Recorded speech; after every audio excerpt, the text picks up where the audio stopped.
Person at the jail, what is your name? Colby O'Neill.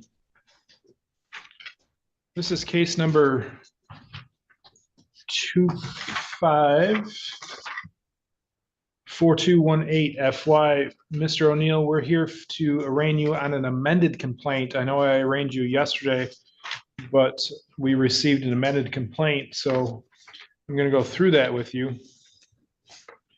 It is alleged that on or about September 27th, 2025 in Manton and Wexford County, it is alleged that you possess the controlled substance cocaine in an amount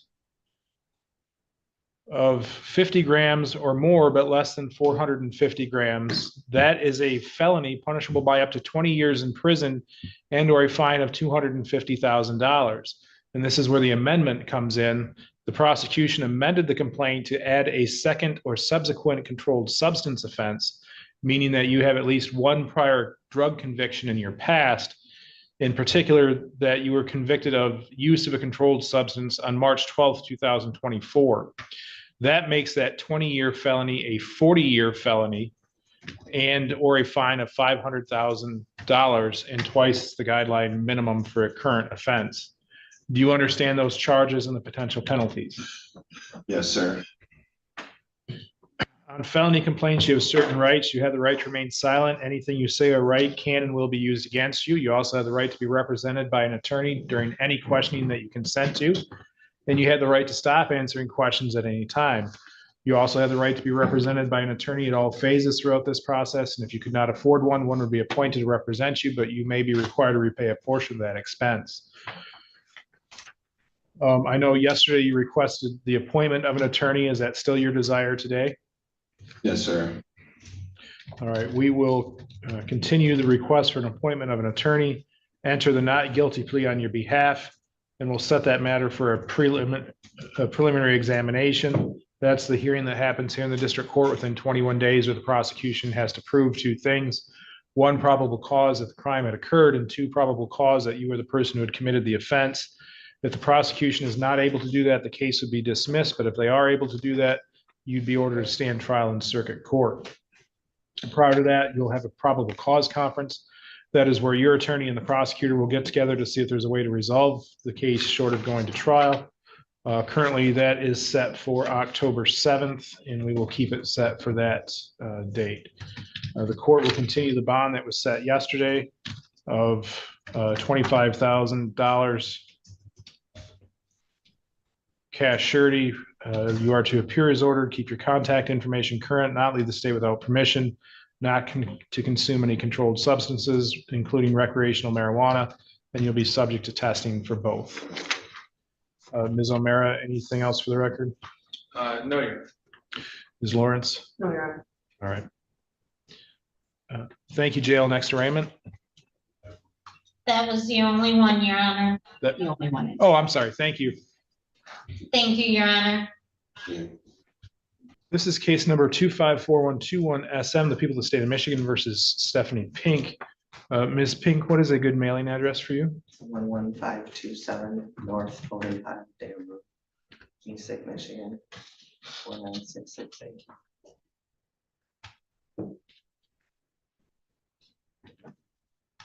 And a telephone number? 231-942-2445.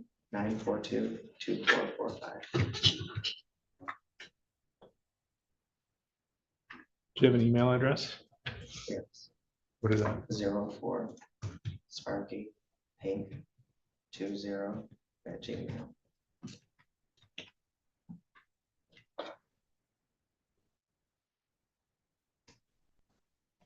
Did you have the opportunity to meet with somebody from the defender's office I today? did. Did you read and sign an advice of rights form? Yes. Did you turn that form back into the window? Should we send it on the county? Can you send a message up front? Mm-hmm. I have a complaint that alleges that on or about August 22nd, 2025 in Mesick of Wexford County, it is alleged in count number 1 that you committed the offense of child abuse, 4th degree. That is a misdemeanor punishable by up to 1 year in jail or probation for up to 5 years. In count number 2, it is alleged you committed the offense of domestic violence. That is a misdemeanor punishable by up to 93 days in jail and or a fine of $500, and consecutive sentence may apply if it happened in the place of confinement. Do you understand those charges and the potential penalties? Yes.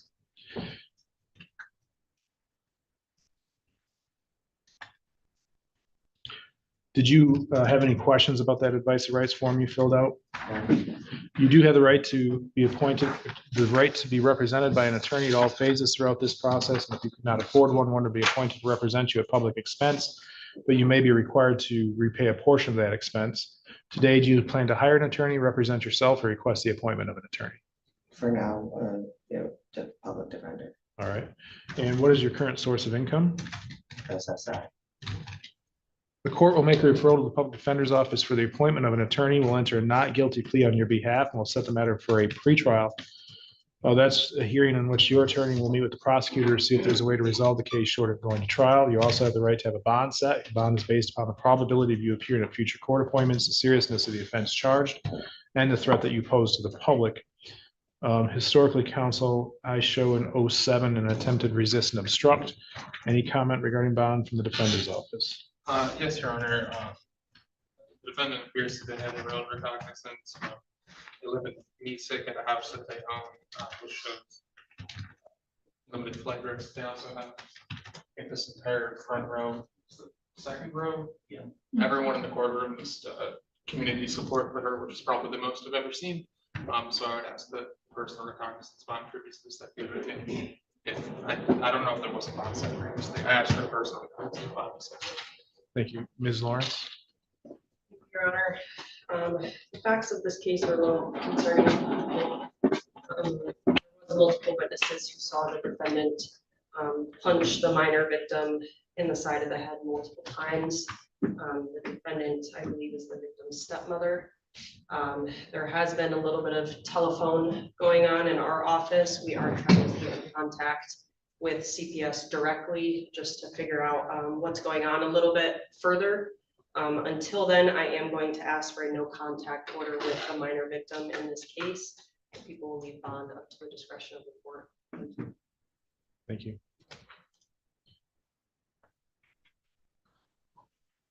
All right, the court will issue the following bond order. Ms. Pink, you are to appear as ordered, keep your contact information current, not leave the state without permission, and to commit no new crimes. I'm also going to order that you not act in any threatening, intimidating, harassing behavior. I am going to order that there be no contact with the alleged victim in this case with the initials of PL, and we will get that name off the record to make sure it's in the pretrial order, pretrial release order.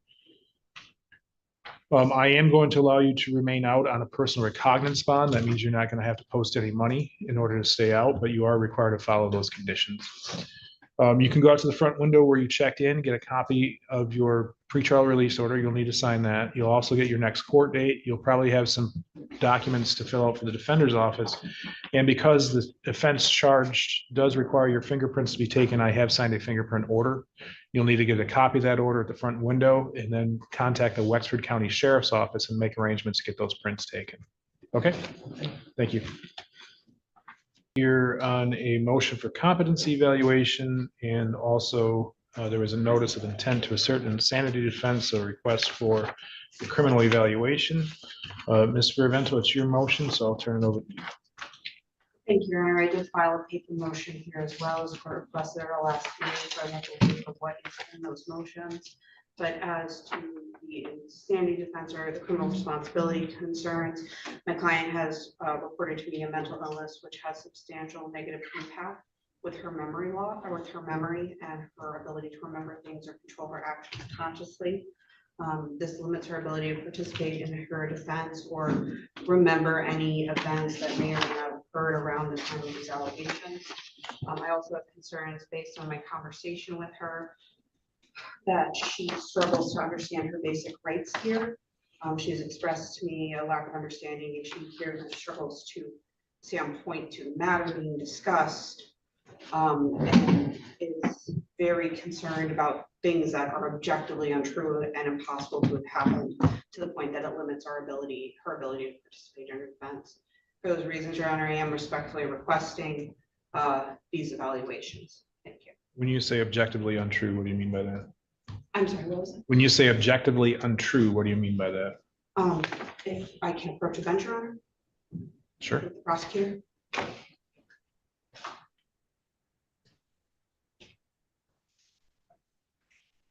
Is convinced that there's this giant Cadillac, that there's these mass graves in various places in the city. She is convinced of this, and you can't get her to talk about her stuff. She's like just so fixated on this thing that's she thinks is happening, and you can kind of get her to focus for a few minutes on something else, and then it's right back to this thing, and she's just obsessed with this, and she thinks it's out to kill her.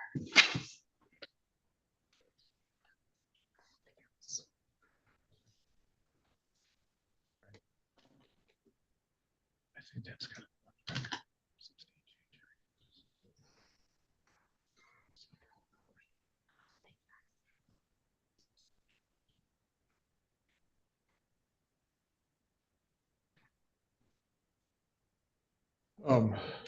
Ms. Fervento. Thank you, Your Honor. So we did take a brief sidebar. My client is convinced of, I'm going to call it a massive criminal ring that is allegedly occurring with mass graves in the city of Cadillac. And it's very hard for her to focus on anything else. If this was in fact occurring, we would be well aware of this situation. And it's difficult to discuss anything else because she is so convinced this thing is happening and people need to know about it. She also has extreme anxiety and fear related to this because she believes the peoples that are allegedly involved are after her and seek to do her harm. You mentioned that has she been diagnosed with illnesses before? What she has informed me of is that she has PTSD blackouts. I have not been able to obtain medical records to substantiate that, but she says that is her diagnoses. It sounds like there might be other diagnoses out there as well, or potential diagnoses as well. But you don't have any independent confirmation of it? Not at this time. We have not been able to obtain records.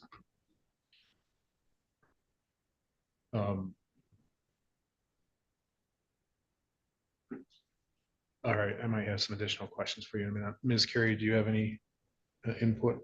I don't. So Ms. Is it Copenick or Copenick? Copenick. I'm going to ask you some questions, all right? And this has to do with your understanding of the court system and how things work. So let me ask you, do you know what you're charged with? Felony retail fraud. All right. And do you know what the possible, or at least the maximum possible penalty for that could be? If I remember correctly, I want to say 5 years in prison. All right. And do you understand that you have the right to have an attorney? I do. And you don't have to have an attorney. It's possible if you met certain requirements, you could represent yourself. Do you understand that? I understand. And so can you tell me what your defense attorney's role would be in this case? To defend me. Okay, and without telling me anything, any conversations you've had or anything like that, what would the prosecutor's role be? To help determine. I forget exactly what. I apologize. All right. And so what are some potential outcomes that could happen in this case? Jail, probation. All right. Are there any other possible outcomes? I don't know, like maybe drug tests that falls in with probation. Maybe there's some classes, possibly like counseling, follow up with mental health things. Do you understand that you have a right to a trial I do. and that you have the right to a jury trial? I do. Can you explain to me what a jury trial is? So they can figure out together what the verdict is. And what could be what potential verdicts could there be? Whether I'm guilty or not. All right. And if you had a jury trial, who decides whether you're guilty or not? I believe you do, don't you? Is it you or the prosecuting attorney? I can't remember. So what is the purpose of a jury? To find cause whether I'm guilty or not. All right.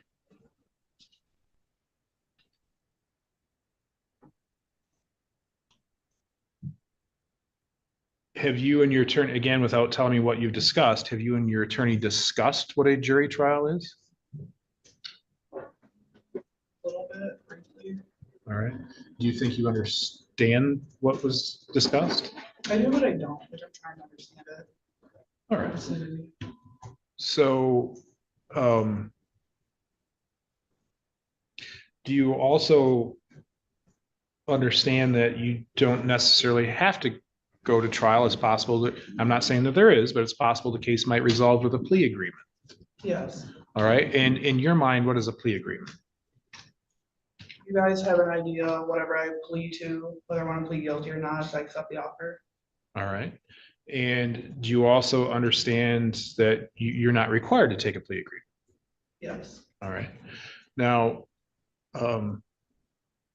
if the prosecutor were to dismiss the case, and I'm not saying she's going to, but if she were to dismiss it, what does that mean to you? It's dismissed. I'm not sure if it's still on my record or not, but Now, if we were to have a jury trial, we would bring in, well, eventually 6 people would be seated and they would hear the evidence of the case. Now, you might be a witness, you might not be a witness. Do you understand that that's up to you? This is I a felony. understand. Oh, I'm sorry, this is a felony. Sorry. Thank you, Ms. Carey. So we'd have 12 people decide the case. Now, do you understand that you could testify, but you don't have to? I understand. And if you did not testify, could that silence be used against you? That's a good question. Honestly, I don't know. All right. So do you understand that it would not be able to be used against you? So if you did not take the stand to testify, the prosecutor could not comment on that. Do you understand that? I understand.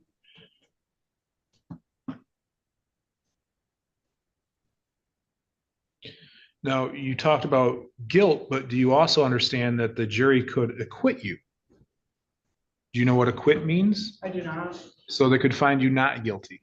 Okay. And if they did that, what do you think happens then? Then I'm not guilty, case closed. All right.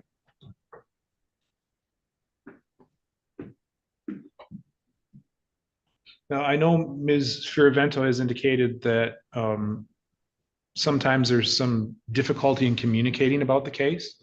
Have you discussed with her?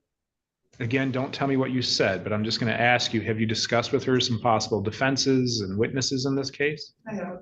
And do you think that's been a meaningful conversation? I think so. And were you able to provide the information that she requested? I have.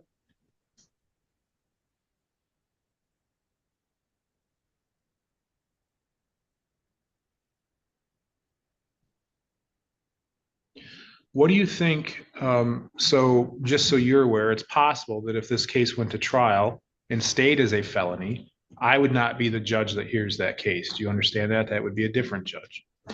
What do you believe that the judge's role is, whether it's me or a different judge? What do you think our role in this case is? To come up with a verdict, guilty or not guilty. And what if a jury makes that decision? Same thing, guilty or not guilty. If I were to tell you that if you had a jury trial, the judge does not decide guilt or innocence, the jury decides that, does that make sense to you? That does. I didn't know that was an option. All right. So it's also possible that there's 2 ways to have a trial. One is by jury, which you have the right to. The other is what's called a bench trial, which means the judge hears the evidence and decides the case without a jury. Does that make sense to you? Yeah.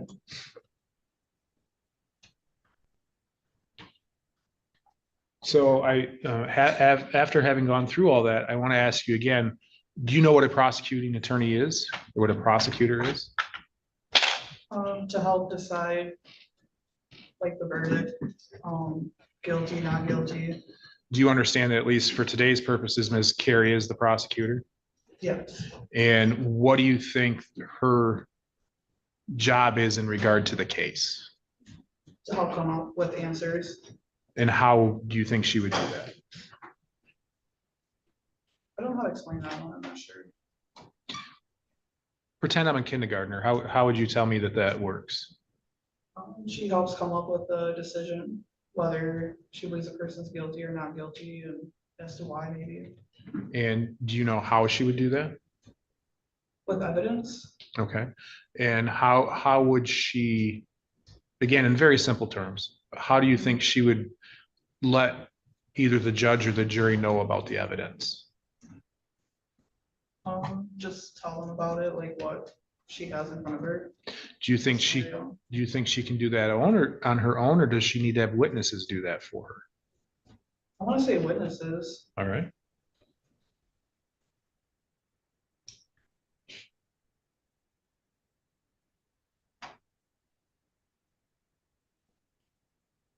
Now, if Ms. Carey called witnesses, do you think Ms. Firavento can question those witnesses as well?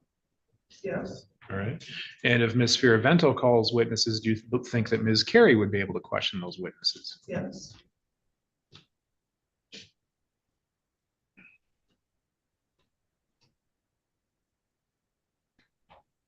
All right.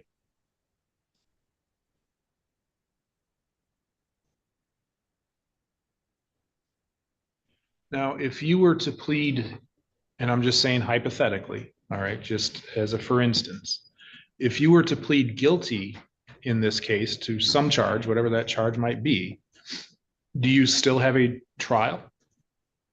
No. All right.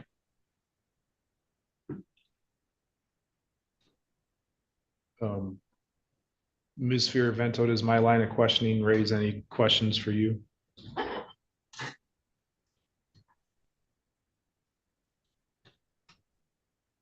Not at this time, Your Honor. I would leave it to the court to determine whether or not it would like to move forward on the evaluations. I would still be requesting them.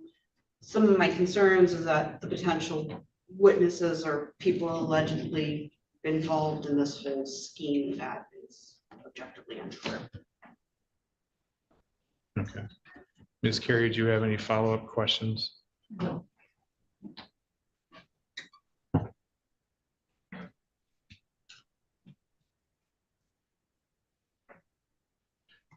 Ms. Copenick, do you understand that even though you say that you have witnesses or might have witnesses, as trial strategy, Ms. Firavento could determine not to call those witnesses? Do you understand that?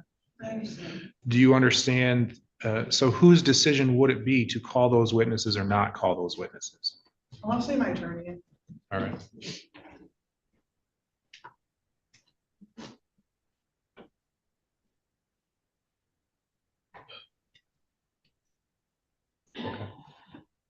Anything further, Ms. Firavento?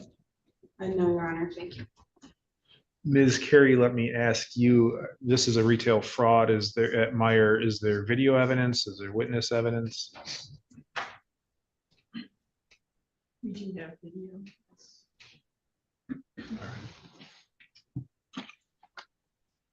Well, the court will order the criminal responsibility evaluation because that was requested. I don't have a choice in that matter. The court must order that. When it comes to the competency evaluation examination, the court is, I'll be honest, somewhat torn. I understand Ms. Firavento's argument as to whether or not there might be a disconnect there. But when I ask Ms. Copenick all the relevant questions, it appears she knows the nature of the proceedings against her. She knows the charges of the proceedings against her. She also has a very basic knowledge of the way the system would work. I also rely on People versus Stolze, which is the case from 1980, I believe it was, that it's cited at 100 Mishat 511. In that case, the Court of Appeals was asked whether or not Judge, when you're having issues with recording.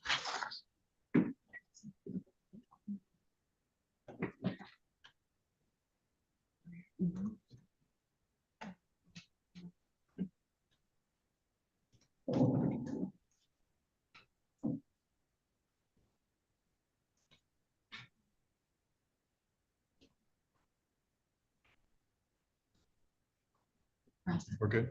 What was the last thing you had? You might want to go back a little bit before you started citing. All right. Because we had problems with the record, I'll go back and start over. So the court will order the criminal responsibility evaluation. My understanding is because it has been requested, the court has no discretion in that. I must order that. When it comes to the criminal, I'm sorry, the competency issue, the defendant seems to have a knowledge of how the system works. She understands the charges against her. When I asked her what the potential penalty was, she was able to cite that. While there might be a little bit of confusion as to what exactly a judge's role and jury's role is, she has a pretty basic knowledge of that. Additionally, the court relies on People versus Stolze, Stolze, from 1980, cited at 100 Mishap 511. In that case, the court was asked to determine whether or not the lower court had made an error in not finding competency evaluation necessary because of amnesia. The court found that absent more showing than simple amnesia was not enough to rise to the level of requiring a competency examination. In that particular case, the defendant acted normal in the courtroom, and the court also went a bit further and said that given the evidence against the defendant, competency wouldn't have made a determination. However, I believe based on Ms. Copenick's demeanor in the courtroom, her being able to answer the questions, and the fact that simple amnesia does not rise to that level, nor do I have anything to substantiate whether or not there has been a diagnosis of mental illness, I am going to deny the request for competency, but again, we'll grant it for the criminal responsibility. Anything else, Ms. Fiorvento? As more of a matter of housekeeping, Judge, our records at the defender's office showed that we had a preliminary exam today at 2 p.m. But when I spoke to the clerk, she said it was no longer in the docket. Is that still on for this afternoon? That is not on for this afternoon. Your motion for criminal responsibility would have, That's what I would have thought, but I wanted to or verify. not criminal responsibility, but competency. Thank you, and that's what I would have thought, but I wanted to verify. So that'll be reset for next Tuesday. Ms. Carey, anything else? All right, we are adjourned.